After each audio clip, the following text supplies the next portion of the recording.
Good morning, everyone. Welcome to Playable Worlds. We're going to talk about Stars Reach today. Got a few friends with me here today, as you can see. And, down below, we've got Logan. Logan, Good morning, everyone. Great to see you. nice. Diagonally, we have Light. Hey folks, how's it going? Great, excellent. Next to me, we have Thomas. Hello. Yay. And great job on that video this morning that you just snuck out there, Thomas. I've only watched half of it, but I'm enjoying it. I got it on hold for later. Well, if you haven't seen his new video, we'll link it to you at the end of the live stream today, so you could check it out afterwards. Also, if you're in the mood, you can log into the game. The server's just opened up, and you can join us if you want. Personally, I'm on the space station, but we're going to do mostly talking this time, not as much crazy running around in circles, shooting everything that moves fast. Which is fun too, but there's a bunch of new stuff to explore today, and we want to tell you about it. So, but before we do that, there may be some new folks in the game, in the stream, folks who haven't played yet, and I want you to know what this game is before we get all too crazy. Oh yeah, there we are. Nice, thank you. The Stars Reach is a sandbox MMO RPG. It is in a science fantasy setting. So science fiction, but a little bit of hand waving around the technical science stuff when we need to. It's fun. It's a fun sci-fi game. It draws from a lot of sources of inspiration. Some things from past games, some things are brand new.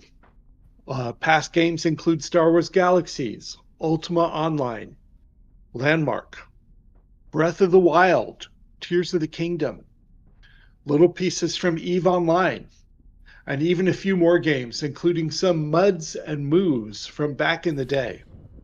That's old school reference. We set this game in an ever-changing living world simulation that runs on cloud computing.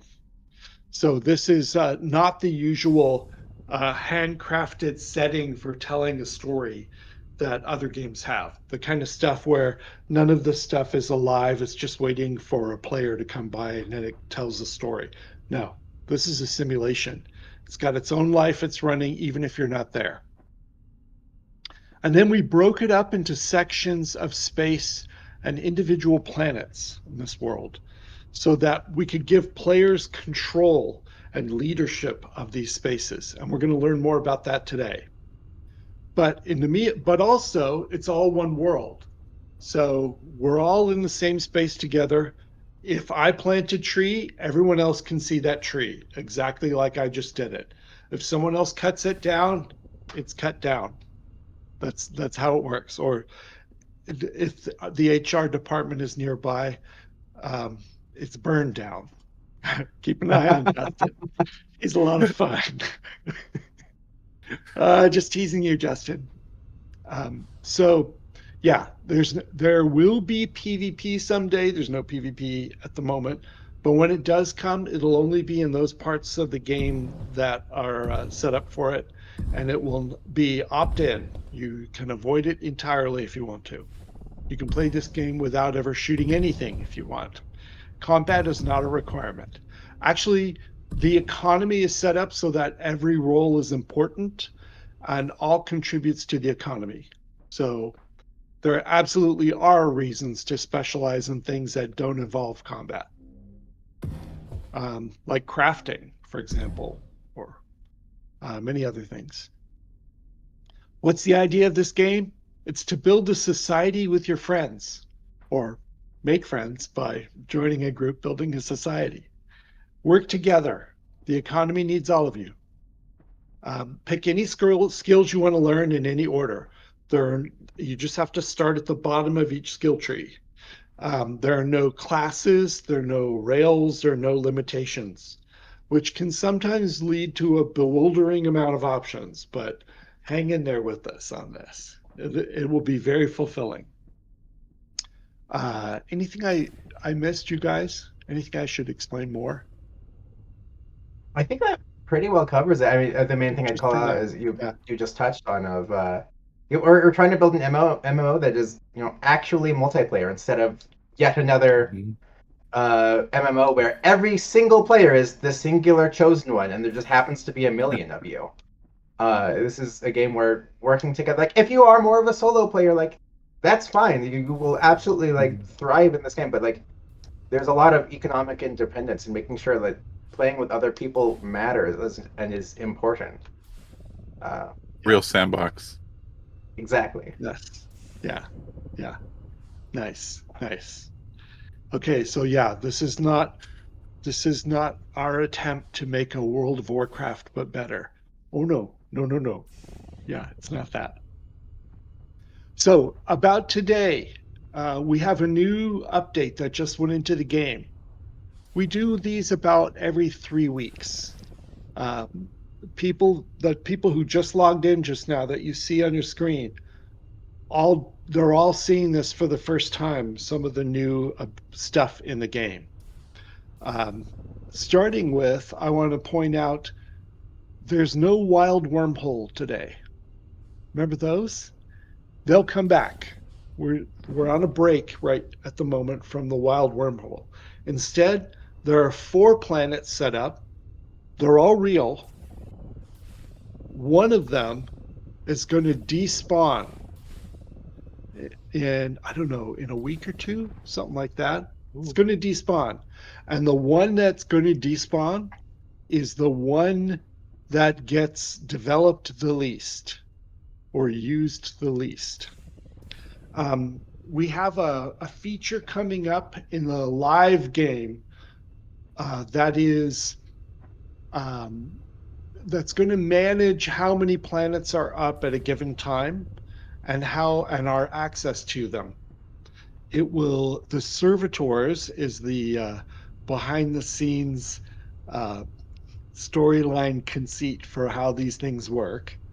And they're going to turn off wormholes and turn on wormholes as they need to in order to make everything function in the universe.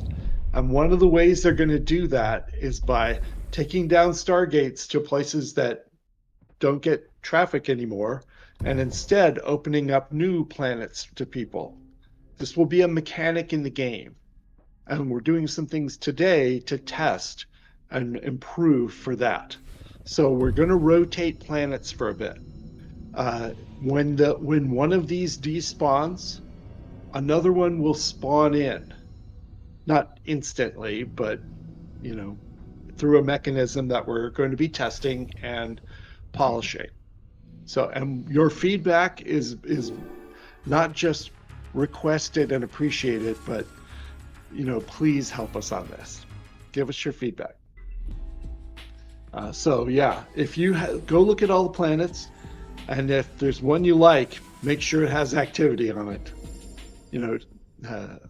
We'll take the least popular one away at the end of the week or whenever it is. So keep that in mind. Yeah, this will be a lot of fun and interesting to see. It'll be a new dynamic. Okay. So one of the things that's important about this game, and it's not just the end game, because this is a sandbox. So basically, once you get through the tutorial, you're in the end game. That's the game. One of the big points of it is self-governance and building a community. And here to talk to us about government is a designer who really worked on it and has been thinking about this subject for years now. So, welcome to the show, Light. Tell us about what your vision is, what the group's vision is for how government will work in Stars Reach. Yeah, gladly. I'm going to start by saying, what we've just introduced in this this update is a first pass. It's foundational. It's not like, and this is all of it. This is all you get. But we've been saying from the beginning that two of our big goals with Stars Reach, two of the things we want to provide players, is the ability to own and run a planet. Like it's like this is not just a planet you can visit and do things on. But like no, this can be yours. You can run it as like a group of friends or an individual or as a guild. That's a promise we've been wanting to deliver since day one. And another thing we've been saying is like, yeah, eventually we will be giving players tools to like prevent a lot of griefing. If you do own a planet, like how do you see like, oh yes, we've made this beautiful society, and then some dick showed up with their terraform and they dug a bunch of holes and they lit all the plants on fire and they've just burned it down. Cool, great. Like one of the, especially early on, as we've talked about the amount of freedom and possibility that we're trying to put in this simulation and sandbox, when the quickest complaints, or not complaints, but concerns we get from players is like, but what about the griefers? This sounds so griefable. And this isn't like, governments aren't the full solution to that, but it is one of the ways that we are empowering players to take care of the worlds that they are taking stewardship of. And governments work with both of those. So the idea is, where do I start? Let's start with the easiest thing for players who have been in for a while. For a while, we've had homesteads.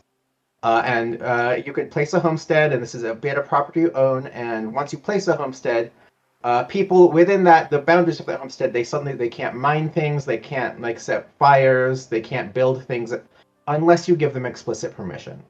The first update going in today is that those explicit permissions are a lot more granular. Instead of just being a yes, you have permission, or no, you don't, it's still like, yes, you can greenlist someone. You can say like, oh yeah, this person has permissions on my homestead. But now the people on that homestead also have the ability to go into the permission settings and be like, okay, if I have given you permission, what can you do here? Can you mine? Can you harvest plants? Can you build? Can you use storage? Can you sell things from my vendors? You can just list like for all of these, there's a whole list of options that you can list as either no, just me as the homeowner, or no, anyone I've given permission, or oh, no, on my website anyone can do this. It's fine. We've just given you a lot more control with the granularity of the permissions you give out. That is the smallest and simplest thing because it was just building off of that existing homestead feature. The main selling point is the GOVBOT. And I'm trying to keep an eye on chat because I'm rambling real fast, and I'm sure there will be comments and questions. It's mostly about HR burning things down. Yeah. The main thing shipping this update is the GOVBOT. The GOVBOT, again, this is like a sort of a foundational, a first pass of things. Eventually, there will be steps before a GOVBOT gets placed on a world. We're sort of jumping you straight to, and now there's a GOVBOT here. The first thing you can do with the GOVBOT is become a citizen of a world.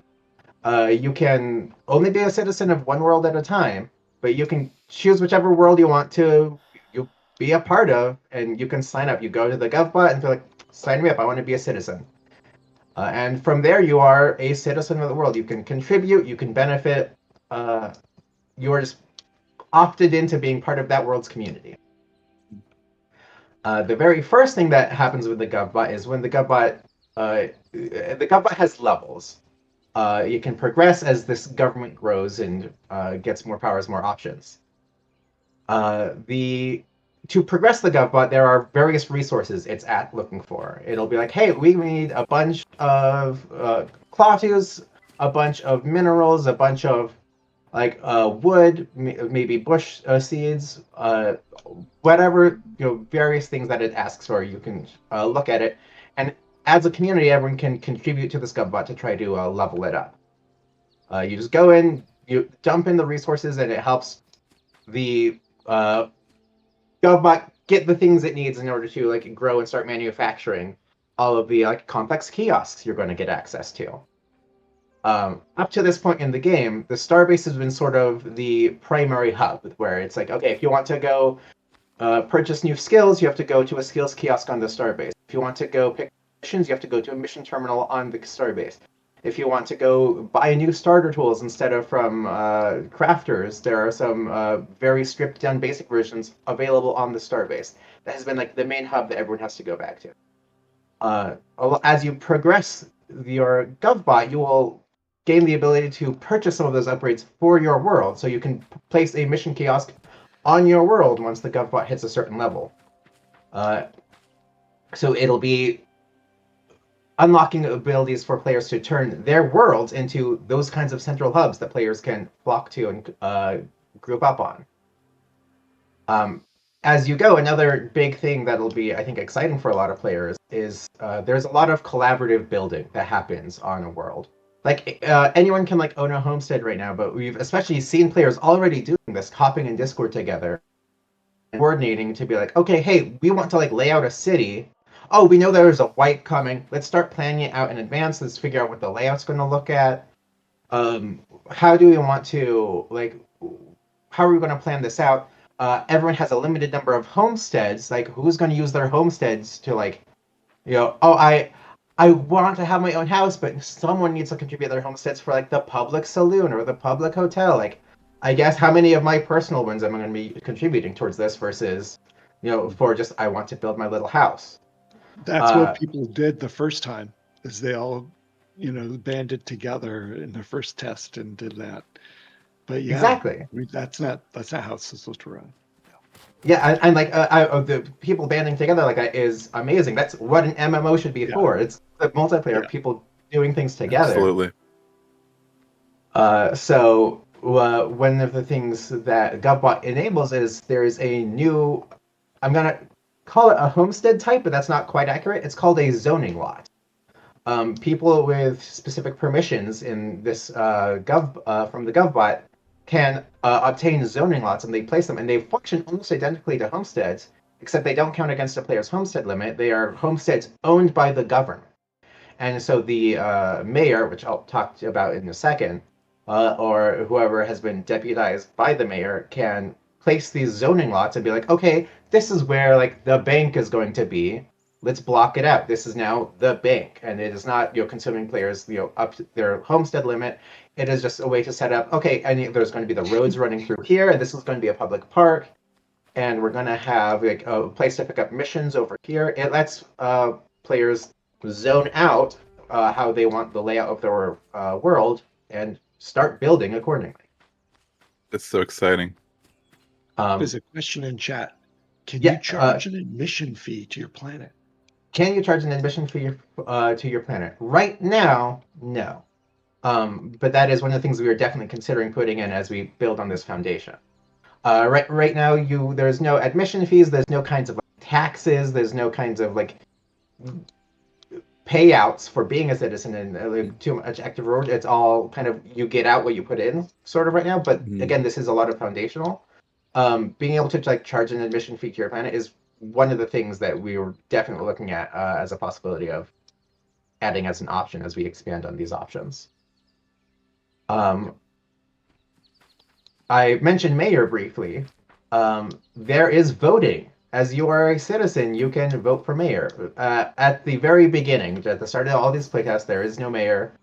As people sign up for the GovBot and become citizen, you'll be able to contribute to these little GovBot tasks to level it up. And the first mayor will be the biggest contributor. At every tier, as the GovBot levels up, the biggest contributor, they'll get a title to be like, hey, look, this person did a lot of work for this world. They're going to get some recognition. And as people contribute, they will earn citizenship points, which they can spend for a couple of little goodies that will help them out. They can like earn a skill chit, which right now to level up a skill, or to learn a skill, I should say, you have to have experience points and a certain number of Klaatu that you pay. And the skill chit is like if you contribute a bunch to the waiver to the GovBot, you can get a little waiver for the Klaatu fee. So you just need the XP.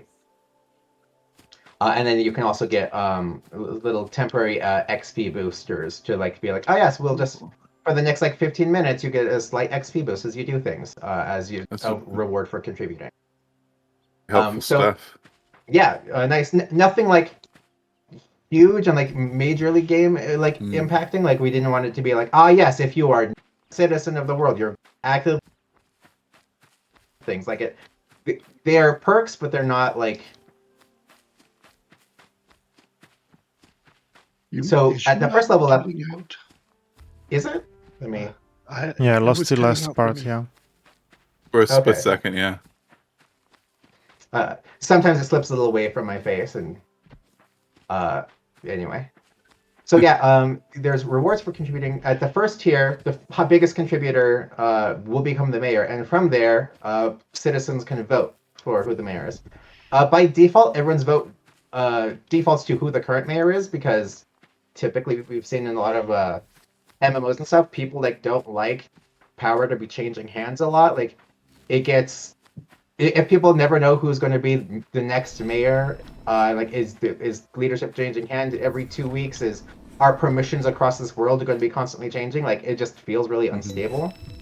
So by default, everyone is set to like, if you haven't explicitly set who you're voting for the current mayor. Just maintain the status quo.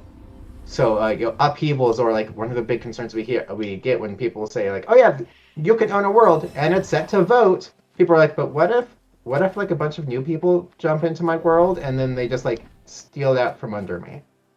Like that's a very feels bad moment. So we've sort of set up a bunch of things to help prevent that. One is the default to voting for the mayor. Two is once there is a mayor, the mayor has a bunch of extra permissions that they can set and enable. One of them is they can require application to be a world, to be a citizen. Once the mayor is there, they can set it, be like, oh no, we're turning off auto, like anyone can join.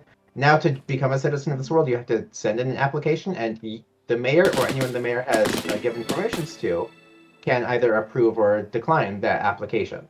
So you have some control over who can become a citizen, and you can kick someone if they're like a griefer who keeps abusing things.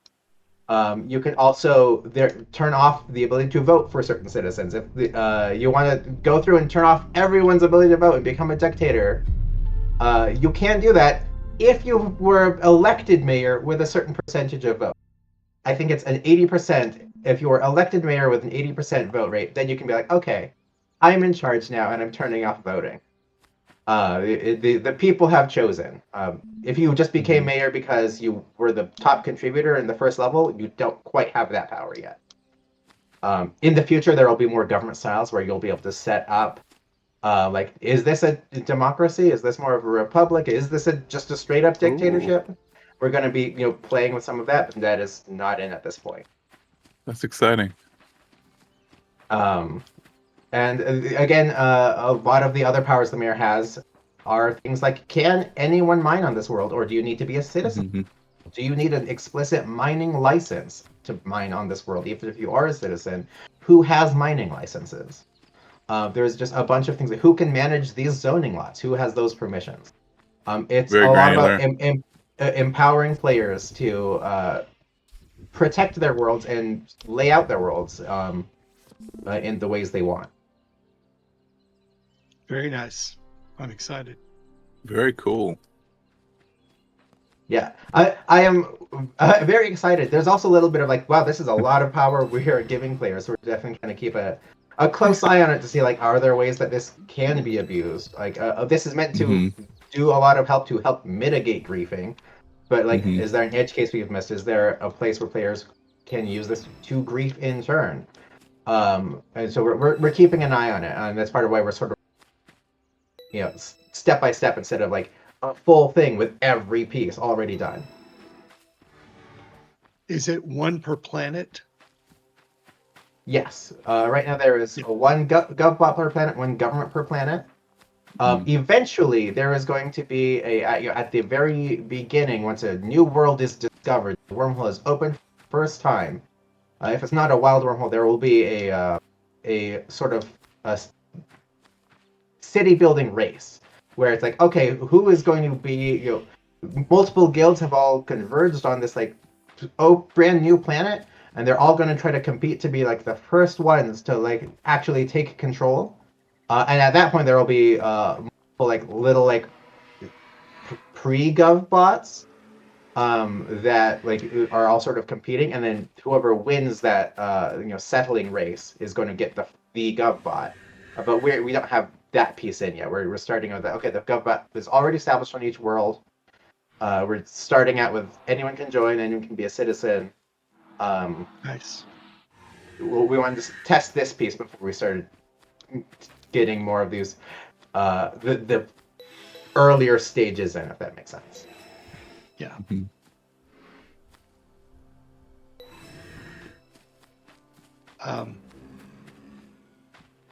Okay. If you now, can you build any? If you've built your city, I understand there's levels to it. Level 1, level 2, level 3. How can you build everything you need at just level 2, or do you need to go all the way up to level? I don't know, how high does it go? I think right now it goes to 8, if I'm remembering it off the top of my 8. head. Okay. And as you get to each tier, you unlock more things. From the very get-go, at level 1, before you've unlocked anything, Okay. the only thing available for like purchase from the GovBot is the zoning lots. You can start just planning out how you want to lay things out. Okay. From there, you start gaining access to more of those kiosks, like on the Starbase. That's what you can get mission terminals, you can get banks, you can get skills kiosks, and you can start building more of those things into your city, so you don't have to always go back to the Starbase. You can start turning your city into a player hub in its own right. But at each Extremely level, cool. yeah, you will unlock a new set of things so that you can Yeah. be purchased and placed. Some things do have limits. Like I think right now we say only one bank can be placed per world because we are starting Yeah. to. We've been very generous with our inventory limits. Up to now, we've been like, oh yeah, you can just fill your backpack with as many things as you want. hmm Any storage limit, and we're starting to crack down on those. Partially for performance reasons, because those big backpacks have been causing lag, and partially just because as part of the gameplay is there is a inventory management and resource management game. If players have infinite storage, they're just going to hoard everything, and they have to make any decisions about like, okay, but what is actually valuable? Is it worth trying to prioritize? Do I want to find a world with a high stat iron versus, oh, I can just mine whatever iron. It doesn't matter. I can have storage space for all of it. So I imagine some players are going to be a little less than pleased with the inventory limits becoming a little stricter. But that's gameplay. Sorry. Okay. Yeah, no, there's this is a big world we're in. Let's say you come to a planet and you see that someone's already set up a GovBot and a world there. If I'm not a citizen yet, I can walk up to the GovBot and become a citizen of this world. If I am a citizen, I can't. I have to go give up my other one first. I'm right? Let's say Yes. there's a bank there that they built. They're high enough up that there's a bank. Can anyone use it, or do you have to be a citizen? I think right now anyone can use it. We haven't extended all of those permissions to like every layer of things. That's definitely like a permission layer we're probably going to add in at some point to make like, oh, these kiosks are only available for like citizens of this world. But right now we currently have it set up so that like as you turn your world into more of a player hub, it's pretty similar to the Starbase, where just because you're not a citizen doesn't mean you can't come to this world. You can't complete missions and use the bank and buy from vendors. It's in the current version. The goal is like every world you can turn into an additional hub. Will players be able to lock that sort of thing down in the future? Probably, but not in this current pass. Okay. All right. And you can't renounce your citizenship remotely at this point, right? You have to go back to the GovBot. Not currently. Yeah, you have to, if you want to renounce your citizenship from one world, you have to actually go to that world to renounce the citizenship. You can't just visit every world and become a citizen and renounce in like rapid succession. You have to try to put a little thought into it. It should be a choice that does mean something to you. Yeah. If you are just joining the game and you go and visit planets and you see what civilizations have started or what communities have started, can you walk up to the GOVBOT and see what level they have achieved so far before deciding which one to join? Yes. I will put the caveat of right now. We are well aware that the all the UI for the GovBot is a little clunky. It's got some rough edges. Okay. But all the permission, all the information about like what is the GovBot's current level, what is who is the current mayor. A lot of that should appear the first time you zone into a world. As you step through the portal, it'll give you a pop-up saying like, "Welcome to this world. The current mayor is this. Here are the current edicts. Please don't mind these things. You will draw servitors." And then as you interact with the GovBot, you can say, "Okay, what level is this GovBot? What are the permissions that like I currently have? Like, can I edit permissions? What are the things the GovBot is currently looking for as part of its next task, etc." Yeah. Okay, if there is no government set up yet, can you put down a plot and start building? Yes, I believe by default, all the worlds start with the same permissions they have, which means like everyone can place homesteads, mine, harvest, all of that. It's only once there is like a mayor and they can start putting more controls on. And I see a question in chat. Can anyone become a citizen? Do you apply for a citizen or can you set a planet for either one? By default, anyone can become a citizen. Once there is a mayor, once there's like a government structure set up, the mayor can turn on require applications so that you have to apply for citizenship and then be approved.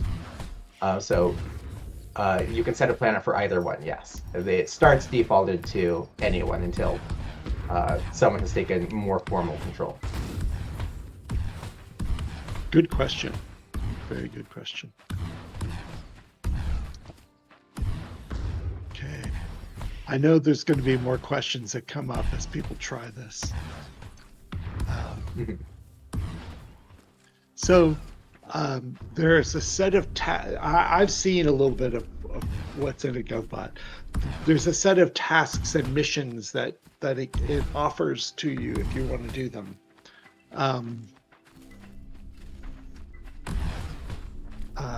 What do we want to tell people in advance?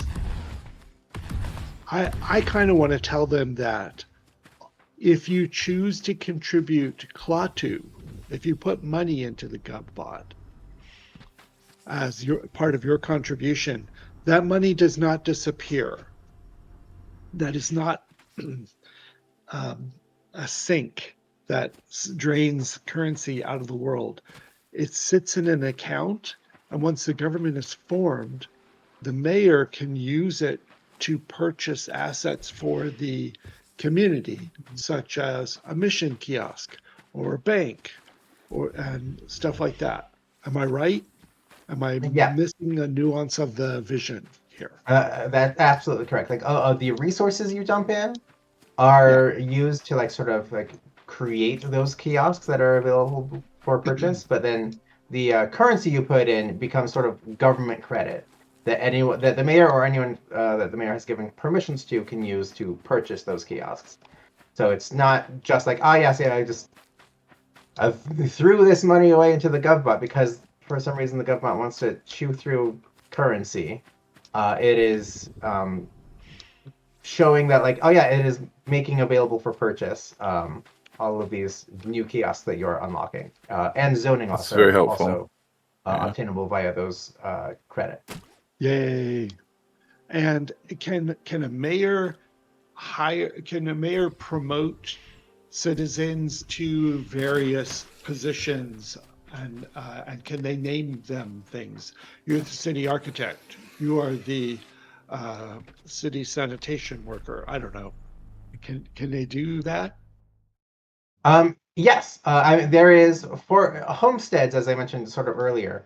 There is sort of say permissions on, permissions off still, and you can just control what that permissions means. But with citizens and all the mayor controls, there's a lot more granular permissions. Like as mentioned earlier, you can give out mining licenses. You can require a homestead license. Where okay, if you do want to place a homestead on this world, the mayor can make it so you have to have a home owning license here. There is the ability to purchase things from the GOVBOT, purchase kiosks from the GOVBOT. There's the ability to use credits from the GOVBOT. Those are just all different permission levels. And eventually, players will be able to use, like you mentioned, like city architect. The mayor is going to be eventually be able to assign like literal titles like that. Like there'll be free form titles they can make. We have not put that in yet because we don't have we're working on it, but we don't currently have a string validation to make sure that players aren't giving other players obscene titles or anything. We don't have any moderation on that. Once we have some text auto moderation, we're going to be giving players a lot more options for things like, yes, the mayor can assign custom titles, and probably the mayor can name this world. So that'll be a lot of fun. Yeah, we're definitely going to give players more control there, but we want to make sure our moderation tools are a little more robust before we let players just type anything and let it be seen by everyone outside of just chat. Yeah. Okay, good idea. Good idea. We know how the internet works. Yeah. Yeah. Okay. Yeah, good point. Exactly. Last ditch plan. That's right. Okay. Good thing we have a customer service department and stuff to help us sort out these problems. Okay. So what are the things that we're most interested in testing about what's currently going into this test? What are the things that either need a lot of feedback or need to make sure they're robust or need to see if they scale with use, or what are you worried about? We want to make sure voting feels good.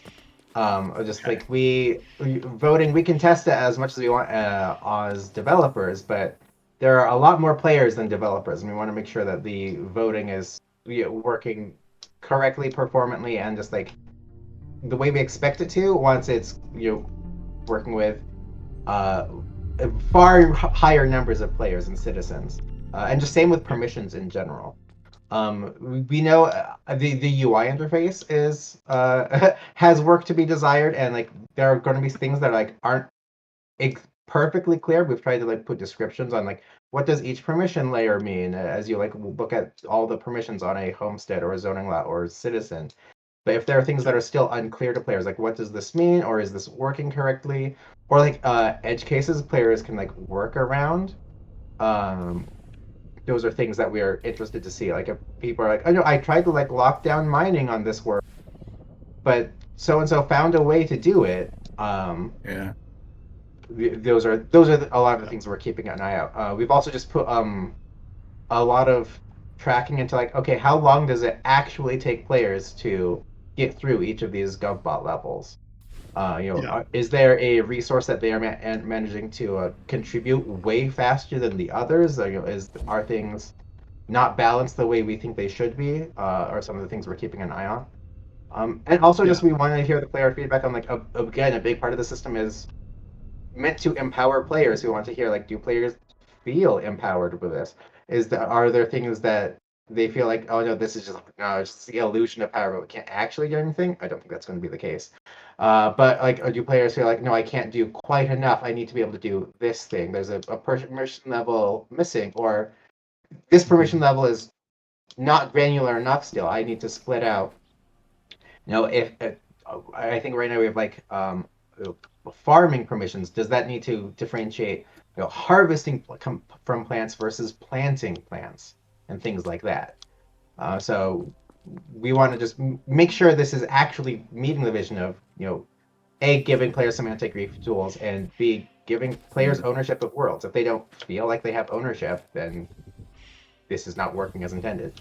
So we're just looking for, as always, player feedback. We listen.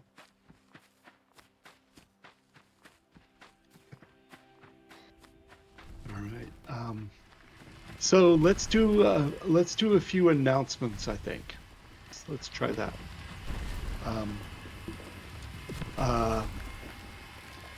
Hopefully, I'm not about to die while I do that. Here's don't. a few things. I know. Lord knows I'm banging into stuff. There are a few things to let you know as you're playing this. One is /stuck is a new command.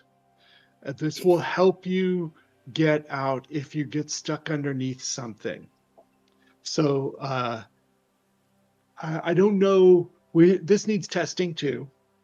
This is especially designed for if you somehow go through the geometry of the world somewhere, that you can type in chat /stuck and it will pop you above whatever level you're at, and you should be able to continue from there. Let us know how that works. There used to be a different command that people used called /camp, but that's gone now. We're trying /stuck now to be more game balance. Saturday at the same time this started, 9 a.m. Pacific, noon Eastern, there will be a fireside chat with Dave Georgeson. We're going to talk more about this update and more details, but also talk about the roadmap and vision for the rest of the game, what kinds of things we're working on for the next update, that kind of stuff. Will be this Saturday. Should be a really interesting fireside chat. By the way, it's fireside chat number 50 that we've done so far. So yeah, 50. Who knew? Crazy. A new video got put out today, all about the servitors. Thomas and Raph helped. Thomas worked really hard on it. Raph worked a little bit. You want to say anything about it, Thomas? I mean, just reminding that everything is subject to change and work in progress. So if you see some animation not really working nicely, still work in progress. Also the combat, like attacks, how they behave, and everything I recorded was forced a little bit, just to show you guys the look of it. Pre-alpha gameplay. Mm-hmm. All right. All I heard was excuses, but okay. Yeah, that's right. Like me pressing buttons randomly. That's the same thing. Yeah. No, I'm just teasing. Okay. And, folks, if you have questions in chat, go for it. Do we have any leaks? The only leak I can tell you is we have a big announcement thing that we almost got out yesterday, but we're having a little technical difficulty, and we hope to put it out sometime soon. We'll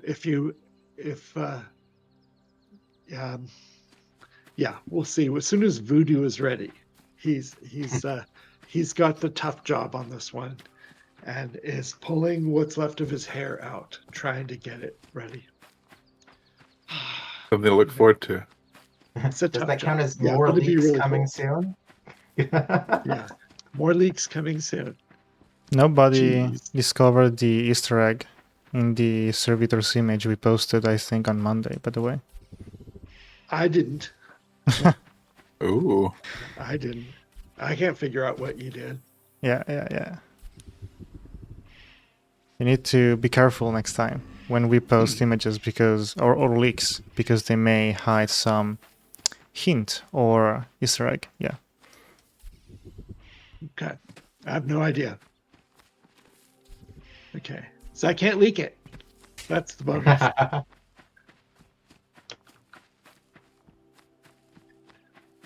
How many of you have never logged into the game yet? Type an X in Twitch chat for me. Just an X in return. Thomas. But yeah, do what Thomas just did. He's logged in as PlayStars Reach right now, so that was his trick. But okay, so you guys have seen this game before. You know what you're in for. Type a Y in chat if you're currently logged into the game, even while watching this stream. There are people too busy with the game to reach over and yeah, I see a couple of you. Nice, nice, nice. Good to see you guys. Good morning. Thank you for coming and sharing some coffee time with me and us. I appreciate it. Yes, some folks are at work right now. Yeah, me too. I'm logged in and I'm at work, so. Jeez. Yeah, I'd Light. Thank you for joining us today too, because I know you've got a lot on your plate right now. It's always a pleasure. Yeah, type a Z in chat if you're at work and you can't log in. If you're at work and you can't log into the game right now, because I don't know, all hell will break loose or something, or you don't have the right equipment here. Yeah. Oh, now I feel guilty. Yeah, I feel guilty. Yeah. We have not yet simulated the power of guilt in our simulation in this game, but maybe at some point. Give it to the ball hogs. Guilt hog. Guilt hog. We shall see. We shall see. New It comes status out effect. and just looks at you. And then you feel bad. My dogs do that to me sometimes. All right. Well, yeah. Thank you for joining us. We're just running around and making trouble in various places at the moment now. Could use any more questions if you guys have some. Questions, anyone?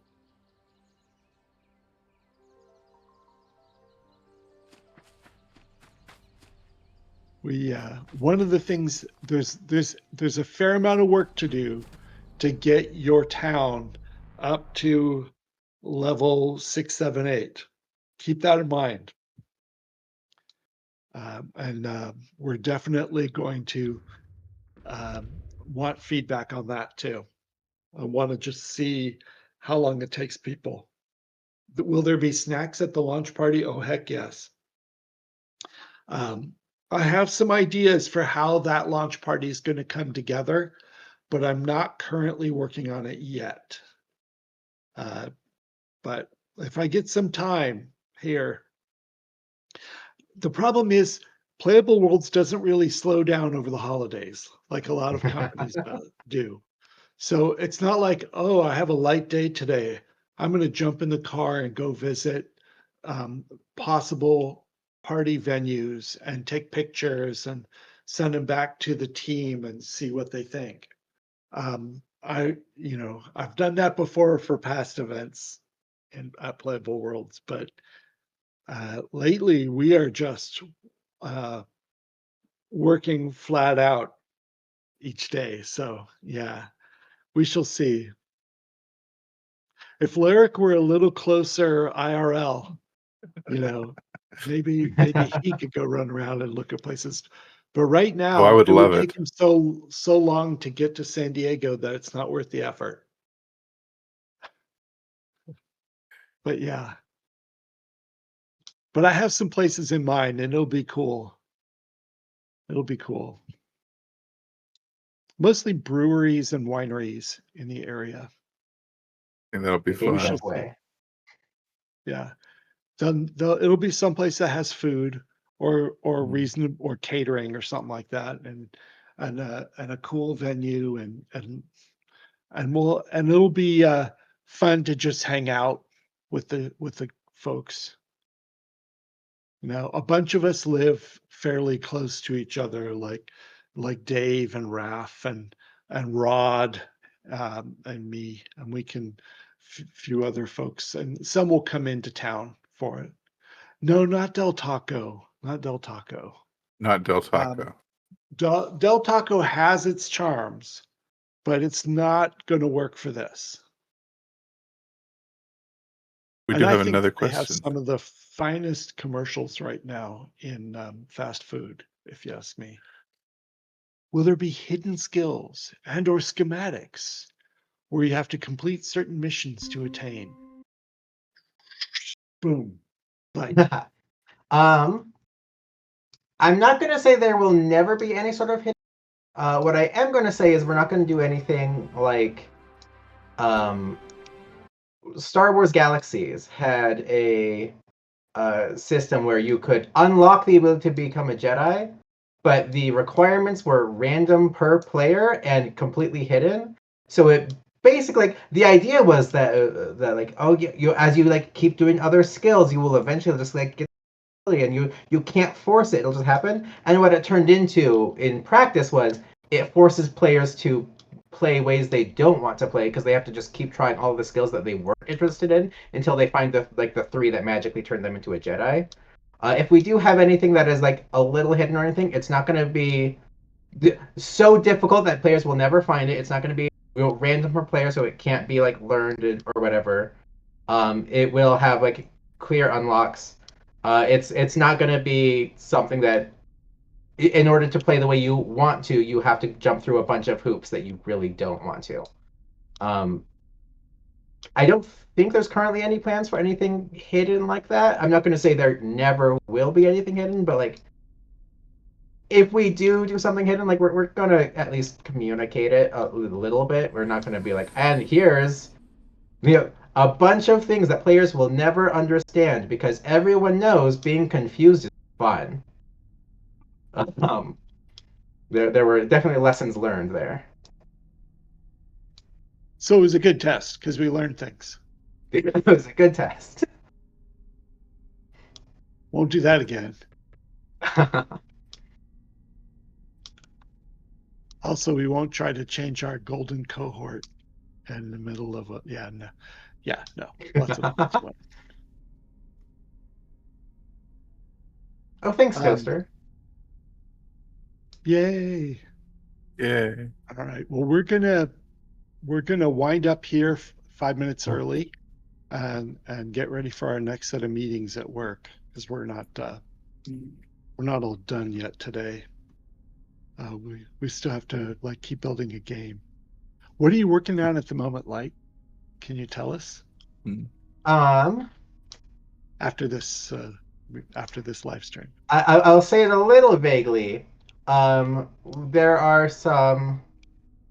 We've been starting to accelerate the number of new players we're getting into the game, and there has been some particular issues. We was partially like performance in the starter hallway has been. A lot of people are getting like 2 FPS, and that's not okay. So there's a bunch of changes both for performance and also just gameplay making to the new player experience, and I'm working on some of the specific aspects of that. And when I say that, to the new player experience, but like also like, without saying too much, this is not going to be just for like first time players. There are going to be changes that will affect all the people who have been playing for a long time and have been part of the community. I'm not going to say anything too much more than that though, because I don't know. I know what we haven't announced, so. But that's a lot of what I'm working on right now. Thank you. Well done, by the way. Well done. Thank you. Okay. Logan, what are you thinking? You just want to jump in here and play, don't you? Excited about the GOVBOT. I think we're gonna have a lot of fun with it. I think the community is really excited. I mean, they're already grinding away at it, seeing how far they can get today. Oh yeah. Which planet? Last time I looked, there was Barracudas, so I think they've got 10 or 15 people going at it already. Wow. Maybe more. Wow. Okay. Excellent. That's exciting. It is exciting. Right. I love to see it. We're gonna have a lot of fun building cities. Get some good screenshots too. I appreciate them. Thank you. The before and afters are useful, especially if you can. Oh yeah, that's a great idea. Spot that you can get back to later and do it again later, and the time over time, That would be great. What is the command again for hiding your user interface?